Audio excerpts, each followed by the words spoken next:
Hey guys, welcome to my online C. मेरा नाम है दिव्यश। आज के इस वीडियो में हम लोग बात करेंगे how to file income tax return without form 16। जी हाँ, वीडियो को शुरू करने से पहले बताना चाहूँगा, अगर आप एक एक्सपर्ट के थ्रू अपने रिटर्न फाइल करवाना चाहते हैं, लिंक आपको डिस्क्रिप्शन बॉक्स में मिल जाएगी। तो चलिए गाइस, वीडियो करते हैं शुरू। सो गाइस, कई बार क्या होता है ना, जैसे आप सभी ने सुना होगा, जिसको भी ITR 1 फाइल करनी होती है या जो भी सैलरी वाले बंदे होते हैं, मैक्सिमम सभी को यहाँ पे फॉर्म 16 इशू होता है।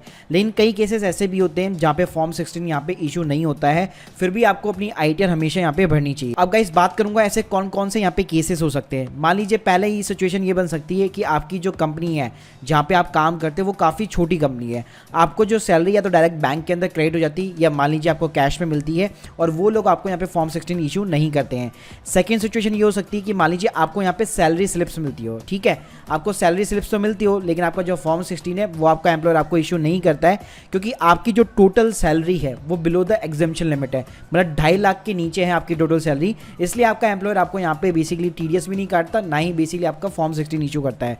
थर्ड सिचुएशन ऐसी हो सकती है कि आपकी कंपनी में और एम्प्लॉयज़ को तो यहाँ पे फॉर्म 16 इशू होता हो, लेकिन स्पेशली आपको इसलिए नहीं होता होगा क्योंकि आपका यहाँ पे TDS वगैरह कुछ भी डिडक्ट नहीं होता है। फोर्थ सिचुएशन में क्या हो सकता है कि कंपनी ने मान लीजिए TDS भी काट रही है, सब कुछ कर रही है, लेकिन जब वो अपनी TDS रिटर्न फाइल कर रही है तो उसके अंदर डिले कर रही है। जो TDS जो उन्होंने डायरेक्ट किया हुआ है वो गवर्नमेंट को जमा कराने के अंदर डिले कर रही है, तो ताकि इससे क्या होगा कि आपका जो फॉर्म 16 भी है वो भी आपको मिलने के अंदर यहाँ पे देरी होगी। सो अब गाइस, बात करते हैं कि आखिर इसके सॉल्यूशन क्या है। अगर कोई भी बंदा विदाउट फॉर्म 16 अगर अपनी रिटर्न फाइल करवाना चाहता है सिंपल तरीके से, तो उसके क्या सॉल्यूशन है। तो गाइस, सबसे पहले क्या करना है, अगर मान लीजिए बाई चांस अगर आपका TDS कटा है और आपको फॉर्म 16 नहीं मिला है, तो पहली चीज़ आपको ये करनी है, फॉर्म 26 AS चेक करना है आपको। अगर मान लीजिए फॉर्म 26 AS के अंदर आपका TDS नहीं दिखा रहा है, तो आपको अपने एम्प्लॉयर से कंप्लेन करनी है, क्योंकि कई बार क्या होता है ना, कुछ कंपनीज ऐसे, मतलब मैं सभी की तो बात नहीं करूंगा, कई बार क्या होता है जैसे एम्प्लॉयर आपका TDS तो काट लेता है, लेकिन वो गवर्नमेंट को यहाँ पे जमा नहीं कराता है। तो ये जमा कराता ही नहीं कराता, ये किससे वेरीफाई होगा, जब आप अपना फॉर्म 26 AS देखेंगे। अगर वहाँ पे आपको TDS नहीं दिखा रहा है तो आपको अपनी जेब से पे करना पड़ेगा। तो इससे बेटर है आप अपने एम्प्लॉयर को बोलिए कि सर मेरे वहाँ पे फॉर्म 26 के अंदर TDS आपको नहीं दिखा रहा है, तो आपने जमा करवाया या आपने रिटर्न फाइल कर दिया, नहीं की है। सेकंड गाइस, आपको क्या चीज करनी है, आपका जो भी बैंक स्टेटमेंट है सिंपली उसको डाउनलोड कर लीजिए। उसके अंदर जो भी आपकी सैलरी क्रेडिट होती है पूरे साल भर के अंदर, मतलब अप्रैल से लेकर मार्च तक, तो वो बेसिकली उसको आप टोटल मार लीजिए। कई लोगों के यहाँ पे जो सैलरी वगैरह वो यहाँ पे कैश के अंदर आपको दी जाती है, तो मान लीजिए आप कैश में भी राउंड फिगर मार के अप्रोक्स आपको पूरे साल भर में जो भी सैलरी मिलती है उसका टोटल मार लीजिए।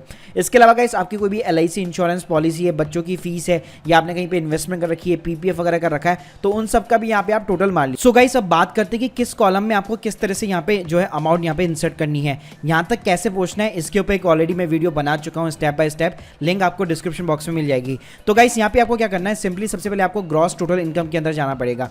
यहाँ पे आपको बहुत सारे सेक्शन मिलेंगे, जैसे income from the salary, income from the other sources, income from the house property. आप गाइस सिंपली आपको क्या करना है, इनकम फ्रॉम द सैलरी वाले सेक्शन के अंदर जाना है, यहाँ पे एडिट बटन के ऊपर सिंपली क्लिक करना है।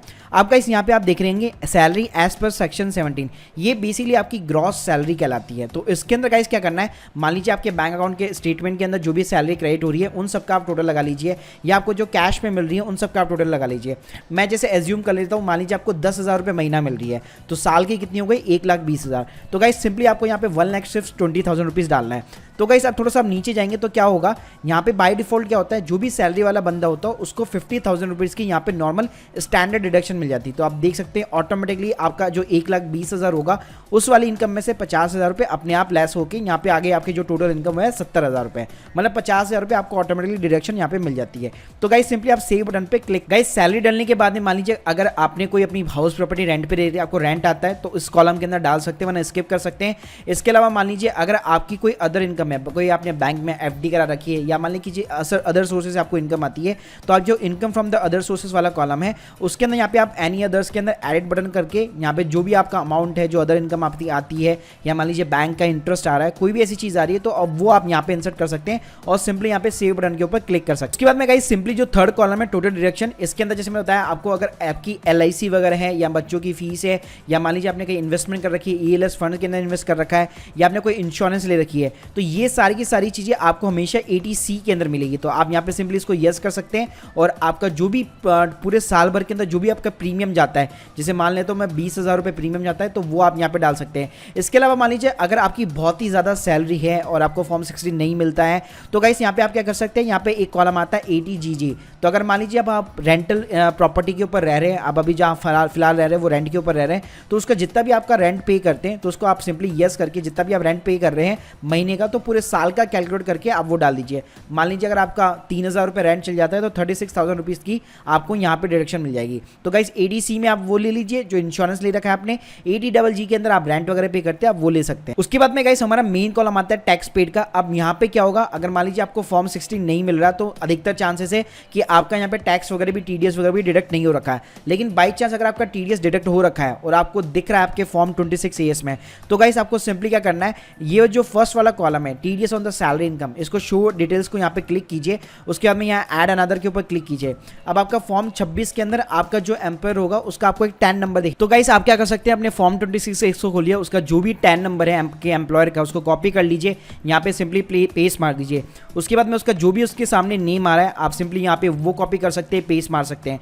उसके बाद में गाइस आपकी जो भी इनकम उसने पे की है वो आपको इस वाले कॉलम के अंदर दिखा रहा होगा। तो जो भी आपको इनकम पे की है आप सिंपली वो डाल सकते हैं। फॉर एन एग्जांपल मैं 1,20,000 रुपये डाल देता हूँ। मान लीजिए 1,20,000 रुपये पे भी अगर उसने कुछ टैक्स वगैरह डिडक्ट किया है, मान लीजिए 2,000 रुपये डिडक्ट किया है, तो आप सिंपली यहाँ पे 2,000 रुपये इंसर्ट कर सकते हैं और ऐड बटन के ऊपर सिंपली क्लिक कर सकते हैं। तो गाइस इससे हुआ क्या, यहाँ पे आप देख सकते हैं स्क्रीन के सामने, यहाँ पे आपका जो भी टैक्स डिडक्ट होगा वो अमाउंट यहाँ पे टोटल होकर आ जाएगी। अब आपको सिंपली कंफर्म बटन के ऊपर क्लिक करना। सो गाइस बाकी सारी चीजें डालने के बाद में आपको सिंपली प्रोसीड बटन के ऊपर क्लिक करना है। तो जैसे अगर मैंने बताया अगर आपका कोई TDS वगैरह डिडक्ट हो रखा है तो वो यहाँ पे आपको रिफंड मिल जाएगा। सो गाइस ये मैंने आपको एक और भी बता दिया कि कौन कौन से कॉलम में आपको किस तरह से यहाँ पे चीजें डालनी है। इसके जो आगे के स्टेप है आप वो ये वाला जो वीडियो देखेंगे उसी के डिस्क्रिप्शन के बॉक्स के अंदर आपको ये वाली लिंक मिल जाएगी। तो वहाँ पे आप पूरा देख सकते हैं कि किस तरह से रिटर्न वगैरह वेरीफाई होती है। तो मैंने आपको इसे एक ओवरव्यू दे दिया कि किस कॉलम के अंदर किस तरह से आप अमाउंट डाल सकते हैं। अगर फॉर्म 16 नहीं है आपके पास में तो घबराने वाली बात नहीं है, आप मैनुअली कैलकुलेट कीजिए, आपका जो भी कैश के अंदर आपको जो मिला है या फिर आपके बैंक के अंदर जो क्रेडिट हुआ है